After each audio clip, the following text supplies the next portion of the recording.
Hey Crypto Nation, it's been another action-packed week in the cryptoverse. For the first time since the dinosaurs roamed the swampy lands of modern-day Manhattan, the crypto market cap has hit $2 trillion. A momentous milestone that puts crypto on the map as an asset class with some real weight behind it. Polkadot has a bunch of exciting announcements and the market is ready for a breakout. Stick around because we've got all that and more on this week's Exodus Crypto News.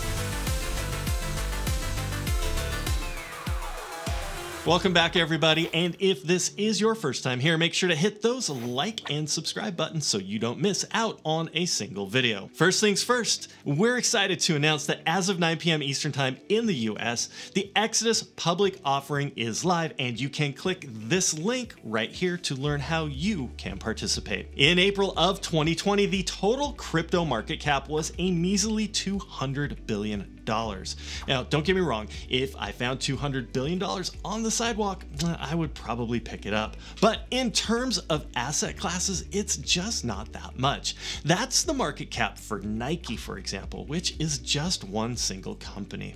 What a difference a bit of time can make though. 1 year later and the crypto market cap has done a 10x all the way up to $2 trillion. Now, it took a decade to go from 0 to 1 trillion and just 3 months to go from 1 trillion to 2. What a move! A $2 trillion market cap proves that crypto is a real asset class on par with other major financial instruments. It's the type of number that says, well, if you haven't noticed yet, maybe it's time to start doing some research. The only question is, how long will it take to get to 5 trillion? Do you think that we'll get there at the peak of the next bull market? Let us know your thoughts in the comments below. Bitcoin is stuck in a short-term trend that it can't seem to break out of. Apart from a quick dip down to $51,000, for the last month, Bitcoin has been trading in a range between $53,000 and $60,000. The last week has been especially sedate as BTC has been trading between $55,000 and $59,000. This range-bound stuff can definitely be frustrating.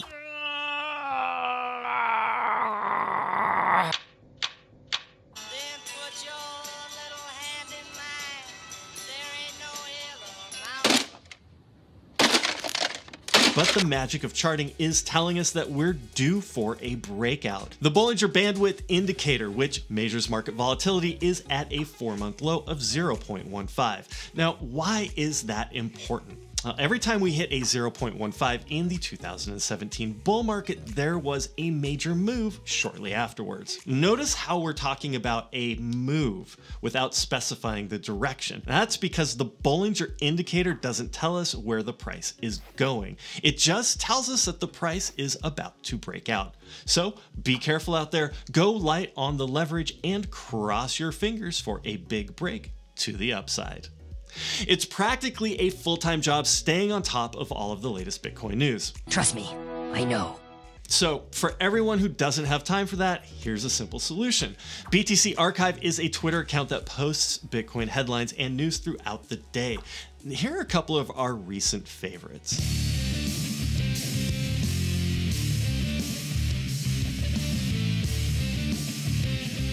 What easier way to stay up to date with everything that's happening in the world of Bitcoin? We'll post a link to the account below, or you can find it on Twitter at BTC Archive. For anyone unfamiliar with Polkadot, the project is using some pretty sophisticated tech to connect blockchains to one another. It's a whole new level of interoperability, and we're really excited to see where it goes. What's new in Polkadot land this week? Well, for starters, it looks like Tether USDT, which is the world's most popular and controversial stablecoin, is coming to Polkadot. Now, this is a fairly standard move for Tether at this point, as the coin already trades on Ethereum, Tron, Solana, EOS, and a few other smart contract platforms. Why does this matter? Well, liquidity. Tether is the most liquid stablecoin, and USDT often does many multiples of the daily trading volume for BTC. So having Tether on Polkadot makes it easier for investors to bring in capital. Then there's the Chainlink deal. Now, Chainlink is going to provide its decentralized Oracle services to Polkadot, as well as other projects that build on the Polkadot blockchain. Now, this is a key piece of infrastructure since one of the most common exploits we've seen on Ethereum is price feed manipulation. Better price feeds means more secure projects and fewer losses for investors. If you didn't know before, you know now. Just like you, we've got our eyes on the market looking for that breakout, and let's hope it's up to the upside. But hey, even if we go down, it will be a great opportunity to stack some more sats. Thanks for watching, everyone, and make sure to hit those like and subscribe buttons. And until next time, hold on.